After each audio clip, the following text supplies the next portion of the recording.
Bonjour, alors je suis heureuse de vous retrouver dans cette nouvelle vidéo. Gagner le maximum d'argent pour pouvoir transmettre mon message au plus grand nombre de gens possible. C'est le message de Brandon Burchard dans son livre Le Messager millionnaire. Changez le monde et enrichissez-vous. Il dit aussi, si les gens consacraient autant de temps à se soucier de faire la différence, plutôt qu'à s'interroger sur la meilleure façon de gagner de l'argent, ils se retrouveraient tous riches au-delà de leurs plus folles espérances. Bon, c'est un peu l'histoire de la poule et de l'œuf. Avoir de l'argent pour pouvoir transmettre ou transmettre en faisant une mission de vie rétribuée. Contribuer pour pouvoir gagner de l'argent ou gagner de l'argent et pouvoir contribuer. À propos de l'argent, en commençant à interroger toutes ces merveilleuses personnes, je me disais que c'était peut-être le but d'une vie. Et pourtant, personne dans mes vidéos n'en parle jamais, ou presque. Et ça n'est pas un effet volontaire parce que les personnes répondent spontanément et en direct. Alors, est-ce un sujet caché, secret, tabou?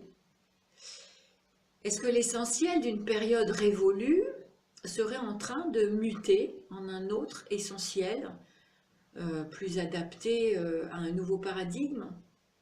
Et puis, est-ce que la réussite peut être un état permanent? Ou est-ce plutôt un but que l'on obtient avec des objectifs bien précis? Plus j'interroge des personnes, plus je me rends compte que la question traite d'une sorte d'ambition personnelle, qu'il n'y a pas de modèle de réussite, mais que tout tient aux valeurs que la personne décide de mettre en avant, aux questions qu'elle a choisi de se poser, à la profondeur en soi où elle va chercher les graines qu'elle a plantées, même si certaines de ces valeurs ont quelque chose d'universel. Et si au fond tout était justement dans la question, c'est quoi, pour toi, réussir ta vie? Je pense que c'est arriver à trouver l'équilibre. L'équilibre entre vie personnelle et vie professionnelle. L'équilibre entre le dedans et le dehors. L'équilibre au sein même de son ego. Dans le sens où je suis de l'affirmation de moi, mais en même temps, je ne suis pas enfermé dans cet ego-là. Et puis, c'est la satisfaction de mes besoins profonds et de mes valeurs. Au sens de la famille, de la fluidité, de l'harmonie et de la sérénité. C'est une quête, ça, la sérénité.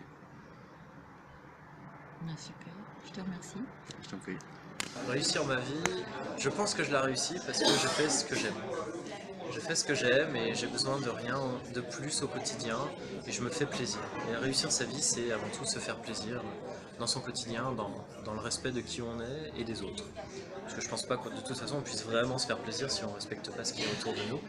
Donc c'est vraiment un rapport à soi-même avant toute chose, c'est pas une question d'objectifs, d'argent, de vie de famille, de ce qu'on a réussi à obtenir, à atteindre, à accumuler. C'est être bien dans son corps et se sentir en paix avec soi-même et juste heureux d'être. Voilà, ça c'est une réussite de sa vie, pour moi. Ça serait de... Quand je dis ça serait, ça veut dire que c'est pas là.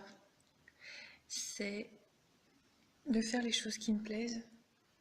C'est de me sentir heureuse, de me sentir épanouie dans ce que j'aime, avec les personnes que j'aime, et aussi avec les personnes pour qui j'ai pas forcément un intérêt particulier, mais avec qui je peux sentir ma connexion du cœur. Et en fait, réussir ma vie, c'est la connexion du cœur à travers tout. C'est pas juste en méditation d'une façon théorique ou un peu extraite du monde, c'est vraiment dans le monde et participer au monde. Et voilà. Super, merci. Réussir ma vie. Voilà une belle question. Et pas si simple que ça. Je dirais que être heureux est un impératif, c'est la base de réussir sa vie pour moi. Mais être heureux, ça ne veut pas dire non plus être inconscient ou être insouciant. Ça veut dire être conscient aussi. Ça veut dire également discerner. Ça veut dire également être en lien. Être en lien avec moi-même à l'intérieur, au plus profond de moi. Être en lien avec l'autre, les autres. Et surtout, être en lien avec le grand tout. Avec la conscience, ce que j'appelle le soi. Et si lors du jour de ma mort, je suis conscient, je serai conscient, je pouvais avoir accompli une petite œuvre de transmission et avoir amené du bon à ceux qui m'entourent, ce serait une très bonne contribution à mon bonheur et aussi à mon image, à mes aspirations de ce qu'est réussir sa vie. Et bien sûr, au cœur de tout cela, il y a l'amour, il y a l'ouverture, il y a la démarche personnelle, et il y a la vérité. C'est-à-dire qu'il est plus facile de vivre en amour que de vivre en vérité. Et en vérité vis-à-vis de soi-même, ne rien se cacher, ne rien cacher aux autres, être transparent. Et être capable de recevoir autant que de donner, l'un comme l'autre. Voilà, je pense que c'est une... Je pourrais en parler pendant très très longtemps, mais je pense que c'est déjà pas mal. Merci. Je t'en prie, avec plaisir. Ce serait quoi pour moi réussir sa vie? Alors, la définition de la réussite de ma vie, c'est l'atteinte de mes objectifs, et c'est de permettre à un maximum d'atteindre les leurs. Parce que comme je suis dans l'accompagnement, comme je suis un metteur en joie et en lumière, donc on connaît les metteurs en scène, et moi je mets en joie les événements, je mets en joie les personnes pour qu'elles sortent de la lumière d'elles-mêmes. Donc c'est l'atteinte de tous mes objectifs, ça pour moi c'est ma réussite, mais elle sera encore plus optimum si je permets à un maximum de personnes d'atteindre les leurs. Donc ma réussite passe par la réussite des autres. Voilà, c'est ce que je pouvais te dire comme ça sans réfléchir.